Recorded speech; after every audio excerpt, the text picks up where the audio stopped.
the most important year for Tua, Coach McDaniel, and the same with Chris Grier entering the 2025 season with the Miami Dolphins. The Miami Dolphins have not won a playoff game in the last 25 years. So I'm not placing all the blame on this current administration. Ownership has had a major problem with this team for many decades now. But when you look at the moves that they've made over the last 6 or 7 years, it's insane. You draft Tua in the first round. A lot of people are saying that he could be a Drew Brees type of quarterback coming out of Alabama. That was his comparison with his accuracy, his touch, and his poise inside the pocket. And Tua has not been a bust of a quarterback, but by drafting him in the first round, you were hoping that he could help propel your organization forward. You fired Brian Flores after his rookie season. You bring in Coach McDaniel. Chris Grier also went out there and he made a trade to bring in Tyreek Hill. You draft Jalen Waddle. You bring in Teron Armstead a few years ago in free agency to help protect Tua up front. You trade a first round pick for Bradley Chubb. Then you go out there and you make a trade to bring in Jalen Ramsey. And you're 0-2 in the playoffs with Coach McDaniel being your head coach. Now, granted, one of those playoff games against the Buffalo Bills, Tua was out dealing with a concussion. He wasn't able to play. The second playoff game against Kansas City, it was the fourth coldest game in NFL history. You lost that matchup. But the excuses are starting to run out with the Miami Dolphins. It's time for them to go out there and to be a dominant team in the regular season. And they also have to go out there and win a playoff game for this upcoming year if Coach McDaniel wants to keep his job, and the same with Chris Grier. But this is the problem. I don't see the Miami Dolphins being a competitive team against elite level teams for this upcoming season. I'm going to tell you why in this video. When I look at Tua, he's not a bad quarterback, but he's not a top 5 quarterback to have either. You can say that he's top 10 with his numbers. But when you look at Tua, he benefits a lot from the players around him. And I know a lot of Tua fans, they'll come out, and a lot of Dolphin fans, they'll say, well, hey, Tua also helps uplift this offense. Look at the offense when Tua was out. That's true. But any starting quarterback that goes down in the NFL, your offense is not going to be the same unless you have an elite level backup. And if you have an elite level backup, he's not going to be a backup for too much longer in football. It's only 32 starting quarterbacks in the NFL. If any of those guys go down, your offense is not going to look the same. And when you compare Tua to Tyler Huntley, of course, he's a better player than Tyler Huntley. I know that man went to a Pro Bowl. That doesn't count in my opinion. Anyone can go to the Pro Bowl. Mitch Trubisky went to the Pro Bowl many years ago. He's not an elite level starting quarterback. You're comparing Tua to someone like Skylar Thompson. Tua is better than those quarterbacks. But when you look at the system that he's in, it's a bunch of motion, quick passes underneath. A lot of that is because of how bad the offensive line is.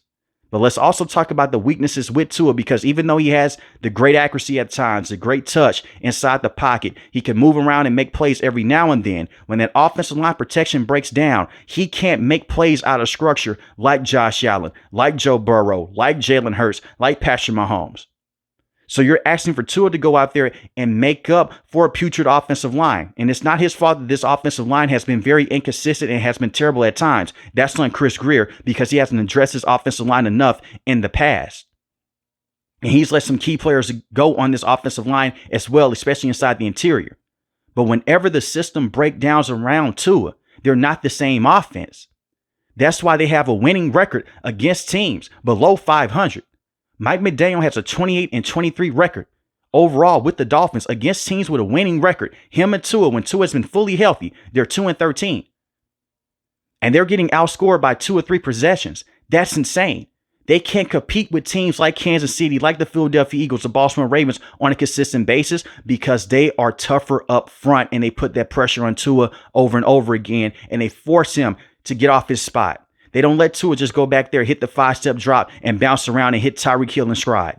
So now you're going out there and you're altering your system. You're just taking a bunch of passes underneath. And when you look at the Buffalo Bills, the one thing that Coach Sean McDermott has done a great job of against the Miami Dolphins, even though some of those games were close last year against Miami, for the Bills, they play that cover 2 safety look. It's 2 safeties over the top. It's man coverage underneath. You can take away those 2 wide receivers on the outside, and the same with Tyreek Hill and with Jalen Waddle. You're not worried about getting beat over top because it's not enough time for Tua inside the pocket. That's why Jonnu Smith had a very good season last year, because you have an athletic tight end. He can take advantage of those one-on-one opportunities. But even then, your offense is still not going to go out there and break down some of those elite level defenses on a consistent basis. And a lot of that is because of poor coaching by Coach McDaniel and poor offensive line play. The Miami Dolphins are a team that wants to go out there and pass on you every single week. They don't want to establish the line of scrimmage. They don't want to run the football at an elite level. And when you look at what Raheem Mostert was able to do a few years ago when he had 20 rushing touchdowns in a season, a lot of that was based off of big plays because he was a speed running back, and the same with Devon Achane. But when those defenders, they meet you at the point of attack and you can't get those big time runs over and over again, it takes your offense by surprise yet again, and you take yet another major step back. Listen to these numbers. In 2023, they averaged 5.1 yards a carry. That was first in the NFL. A lot of that came off of broken tackles, and a lot of that came off of Raheem Mostert going out there, putting his toe into the ground, bouncing it to the outside. The same with Devon Achane until he suffered that knee injury. Before he suffered that knee injury a few years ago, this man was averaging 10 yards a carry, which is insane to think about. But in 2024, they averaged 4 yards a carry. That was 28th in the NFL. So you're putting this talent around Tua. On the surface, you'll say that's elite level talent, but the system that he's in, when it breaks down, is one of the worst systems to have in football. And because he has some weaknesses, he can't overcome that, and he can't go out there and put the team on his back most weeks because he doesn't have the physical attributes to do so. You're not going to be a very good football team against elite level talent. That's why you're 0-2 in the playoffs. And once again, I do want to drive this point home. That first playoff game, I don't put on Coach McDaniel. You're dealing with Skylar Thompson going against the Buffalo Bills. It's only so much that you can do. And he did the best that he could in that matchup. Now you look at this offensive line that they have right now. Teron Armstead, he retired. Patrick Paul, he's your starting left tackle. And let's not act like Teron Armstead was an elite level tackle with the Miami Dolphins. He had his moments, but with the Saints, he was an elite tackle. He comes over to the Dolphins when he was fully healthy. He was good. He did take a step back, but he dealt with a lot of injuries. Patrick Paul, I don't trust him long-term to be the starting left tackle with Miami. I look at James Daniels. He's a very good left guard coming over from the Steelers. He was playing at elite level until he went against the Indianapolis Colts. He went down with a torn Achilles injury. We'll see if he can bounce back from that injury. That's a major injury to come back from for any athlete, especially an offensive lineman. Now, if he can go out there and he can be 80% of what he used to be, he can be the best offensive lineman with the Miami Dolphins right now. He's a very good football player, but I'm worried about him coming off that torn Achilles injury. Aaron Brewer, he's a consistent center, but they get the football out so quick, we don't know how good he is in terms of pass protection. Run blocking, he's solid. He's fine there. He's not an elite level center to have, but he's not terrible. You drafted Jonah in the second round from Arizona. He can play right guard. He can play right tackle. Right now, they have him listed as a right guard. You're putting a lot of pressure on a rookie to step in and to be a very good player immediately. I wish that the Miami Dolphins did not let Robert Hunt walk and they let him go to the Carolina Panthers. He's still a top guard to have in the NFL. But at the same time, you gave Bradley Chubb a lot of money. You traded a first-round pick for him. You gave Jalen Ramsey at the time a lot of money. That's why you just moved off of Jalen Ramsey to bring in Micah Fitzpatrick because of the contract issue. And you gave Tua a 4-year deal, $212 million. That all falls down on Chris Grier. I'm not placing all that on Mike McDaniel. You can say what you want to say about him and his system and how he lets certain players run over him. We'll talk about that in a second here. But Chris Grier has done a piss poor job with the cap in terms of going out there and trading assets as well to fully help this team out. This should have been a football team. As soon as they made that trade to bring in Tyreek Hill, you establish this line of scrimmage immediately. You put as many offensive players in front of Tua to help protect him. You can work off a play action. You can take those deep shots down the field because even though Tua doesn't have a top end arm in the NFL, doesn't have a rocket arm like Joe Burrow, Josh Allen, you can even say Anthony Richardson, even though he's a bust of a quarterback right now, he has amazing arm strength. Tua can still push the football deep down the field. He can surprise you. Look what he did against the Jacksonville Jaguars. Look what he's done before against the Buffalo Bills and the same against the Patriots. He has these moments. And I really don't want to come on here and make it seem like that Tua, you can't win games with him. He's a terrible quarterback. I'm not saying that. But you damn near have to put this man in a perfect situation for him to go out there and show you how great he is at times against elite level teams. We know that they can beat teams below 500. We know that they can beat mid-level teams. But against teams like the Baltimore Ravens, against Kansas City, against Buffalo in the playoffs, you have to have a very good offensive line unit up front. And they haven't done that with Chris Grier. And I blame all that on him. And you have Austin Jackson at the right tackle position. He's not a terrible tackle. He's a very good player. Now, you guys may disagree with that, but I do think that he's a very good right tackle. But I look at the Miami Dolphins. You have to change your philosophy of your Coach McDaniel. You have to run the football more. And I know this is going to be tough. And when you have weapons on the outside like Tyreek Hill, like Jalen Waddle, they're not known for blocking. They're known for going out there and taking the top off the defense over and over again. So the run blocking on the outside may be an issue, but you have to drive this point home over and over again. You have to go out there and you have to play complementary football with Tua to work off that play action and make defenders come down to the box. Then you can take the top off the defense. You would think with having those two weapons on the outside, the teams, they would be scared about having those two guys possibly taking the top off the defense. But once again, you run that cover two safety look, it's only so much that they can do. You take away those explosive plays and you force Tua and the Dolphins to go down there and dink and dunk. And when you get into the red zone, they can't run the football because they can't get a push up front. So it's going to be tough for them for this upcoming year. But I do expect for them to possibly go out there and make the playoffs if Tua is able to stay fully healthy. And before I go over to the defense here, that's another problem that I have. The health with Tua. The concussions. He has missed a lot of time. When he gained weight, he finished out the season, he looked good. Then he lost weight, he went down with yet another injury. His concussions are very scary. Because Tua, when he goes out there, he gets those concussions, it's a scary sight. And I'm not going to be a person that comes on here and say that, well, he needs to retire. But if he suffers yet another concussion, and let's knock on wood, I hope that doesn't happen. I hope that every player can stay fully healthy. He suffers yet another concussion, there's going to be serious talks around Tua and his career at that point in time.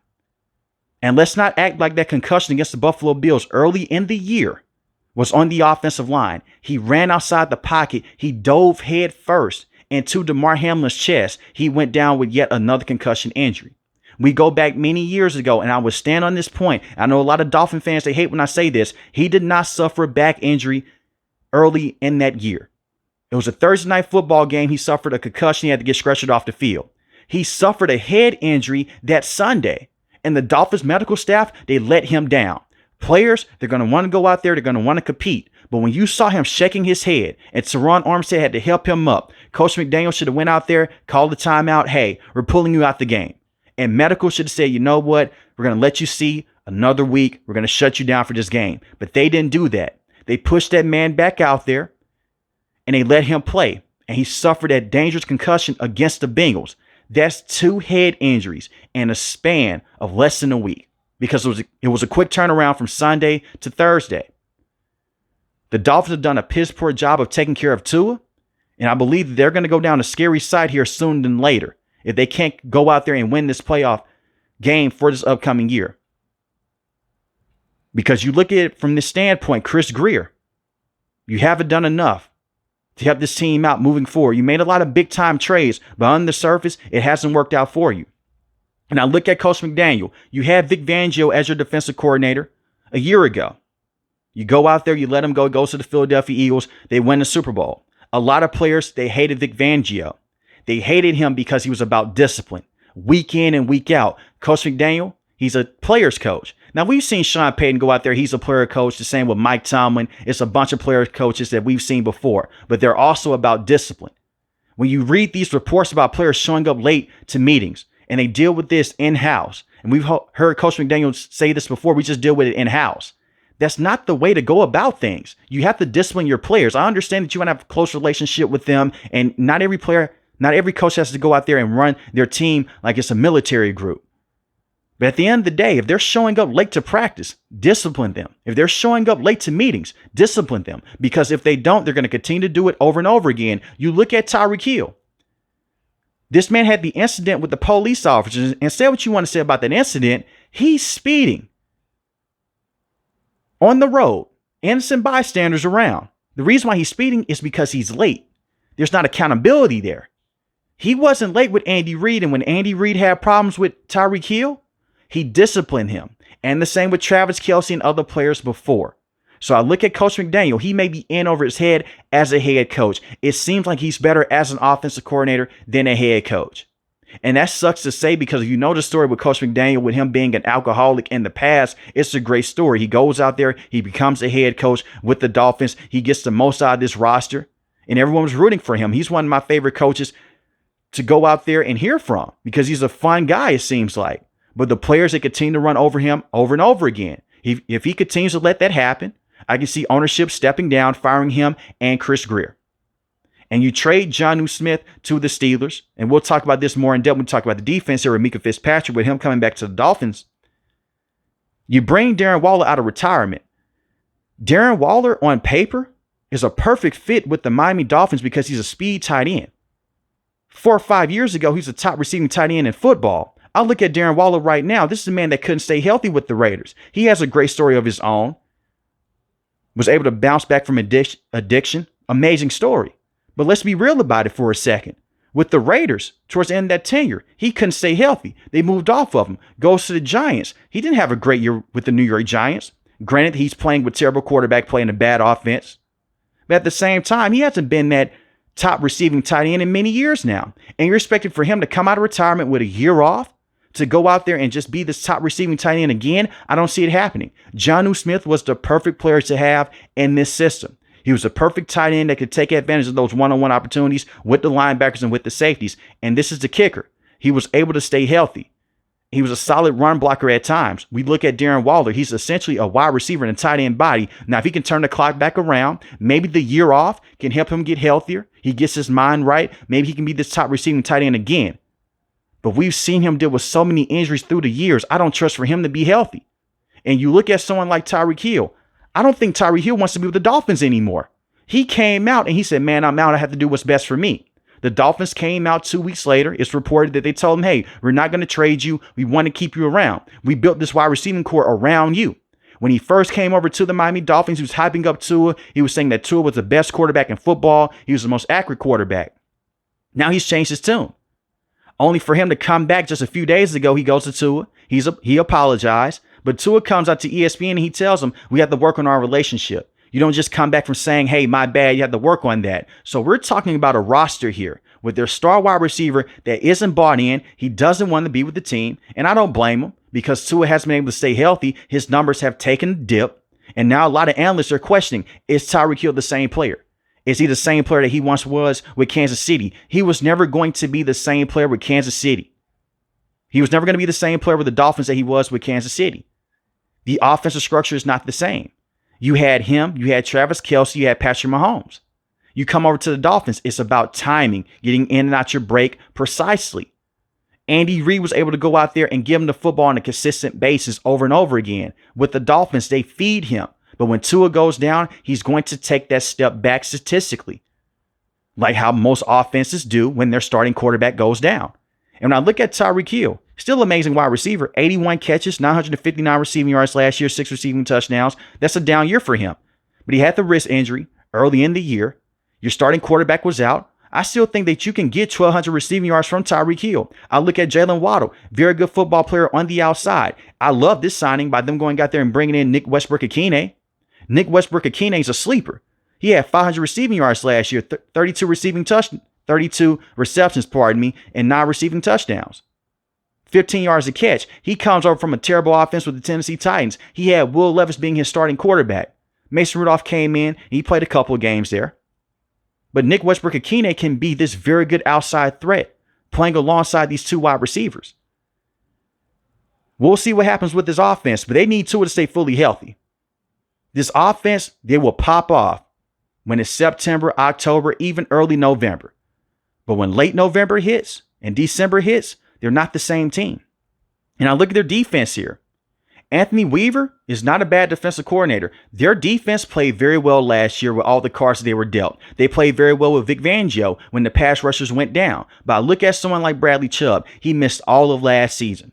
He suffered a torn ACL injury against the Baltimore Ravens. And once again, I look at Coach McDaniel. Whenever you're down by a lot of points and you're late in game, just pull your starters. It doesn't make sense to have your starters out there in the field anymore. It's not a chance that you could possibly come back in that matchup. I know the Dolphins have made major comebacks in the past with Tua and the same with Coach McDaniel. But let's be honest about it. In that matchup against the Ravens, the game was over with. You should have pulled everyone, but you didn't. He goes down with a torn ACL injury. The last time we saw him play, he had 11 sacks, 6 forced fumbles. He was not worth a first-round pick. Second-round pick, maybe. Third-round pick, of course. And the reason why I say that, Montez Sweat went for a second-round pick to the Chicago Bears. That's what they traded to get him from the Washington Commanders. I look at Bradley Chubb. He's not in the same conversation with elite level pass rushers like Micah Parsons, Max Crosby, TJ Watt, Myles Garrett. Very good player, don't get me wrong.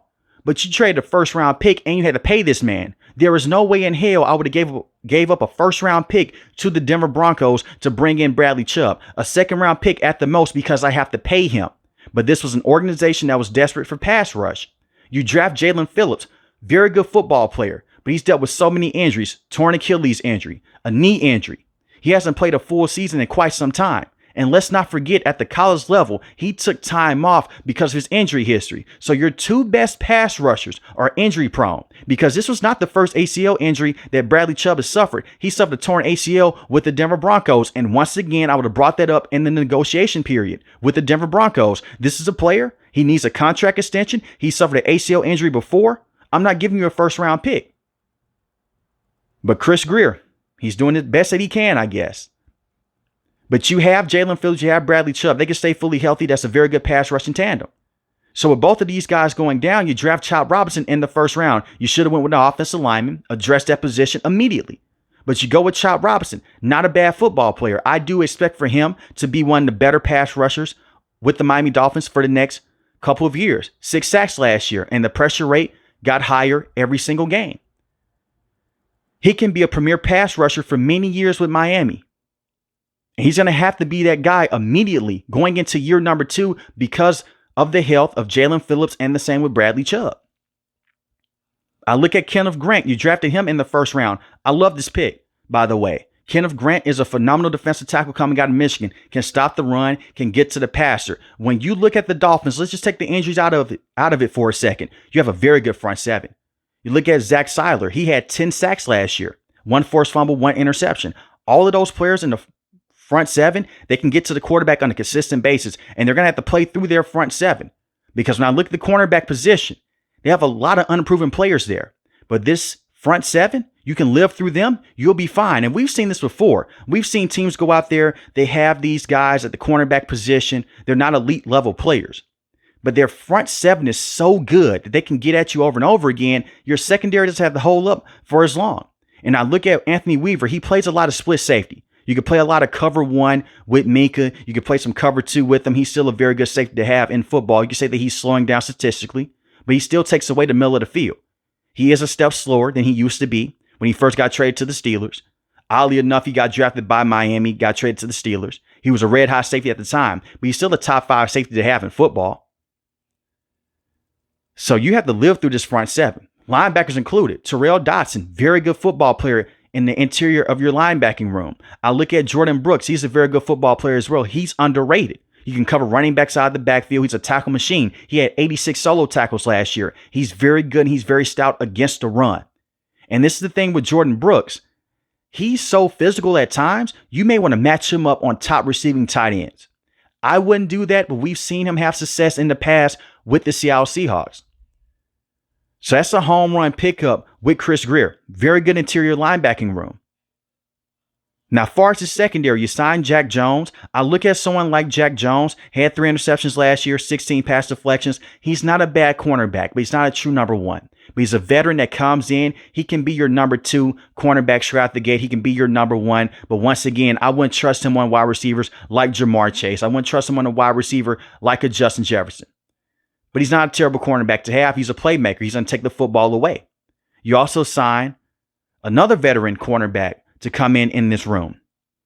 You signed Mike Hilton, played many years with the Steelers, played with the Cincinnati Bengals. He's so interesting because you put him inside the nickel position as a cover corner. He's taking a major step back in coverage. But in terms of putting pressure on the quarterback and stopping the run, very good football player. You have a bunch of cornerbacks in that room behind Mike Hilton. And the same with Jack Jones. They're just unproven. I can't come in here and say that they're terrible players. I can't say they'll be great players either. I look at someone like Storm Duck. Can he take a major step moving forward? He's 24 years old. He's still young. I look at someone like Cam Smith. They're expected for him to be that true number 1 cornerback sooner than later. They're high on him. And Anthony Weaver has come out and he said this before as being the defensive coordinator. He loves him a lot in terms of press man coverage, going out there and covering wide receivers underneath. We'll see. But they're going to run this secondary through Minka Fitzpatrick. 1 interception last year, 4 pass deflections, 62 solo tackles, 1 forced fumble. This is the thing here. They didn't trade Jalen Ramsey because he's a bad player. They traded him because he's making too much money and they didn't want to pay him long term. And I hate the fact that Chris Grier, once again, he comes out and he shows his hand. A lot of general managers, they keep quiet. And they may talk to other general managers and say, hey, I'm looking to shop this player around. We want to keep him, but what would you give up for this player, hypothetically speaking? And we've seen general managers do this before in Hard Knocks. The Panthers and the Giants did this with Brian Burns. The general manager comes out with the Panthers. He's talking to the Giants general manager. He's saying, hey, man, Brian Burns look good. We're just looking for a second and fifth, but we're willing to keep him as well. Giants general manager said, okay, we'll take him on. Instead of doing that, he comes out to the public in a press conference with Mike McDaniel standing right beside him. He says, yeah, we're not going to keep Jalen Ramsey long term. We've informed him that we will let him go. We're going to go out there. We're not going to release him, but we're looking to trade him. So you didn't get significant value for Jalen Ramsey, in my opinion. Jalen Ramsey was still a top cornerback to have. So all those trades, all those draft picks, it amounts up to this year. If Tua can't stay fully healthy, if he goes down at the halfway point in this season, I would trade Tyreek Hill and I'll just script this team down and I'll build over with a brand new head coach and I'll build over with a brand new general manager. Because the current state of the Miami Dolphins is scary. You're one of those teams, you can beat bad football teams, but against elite level competition, you've constantly been exposed over and over again. And we're talking about a team with an injury-prone quarterback, a suspect offensive line, and a wide receiver that doesn't want to be on this roster. And a defense outside their front seven, they have a lot of questions. But let me know in the comment section below, how do you feel about the Miami Dolphins for this upcoming year? And do you see them finally winning a playoff game since 2000? If you're new to the channel, hit the subscribe button. If you like the video, hit the like button. Most importantly, want each and every last one of you guys stay safe, stay positive. Thanks for the video, guys. God bless.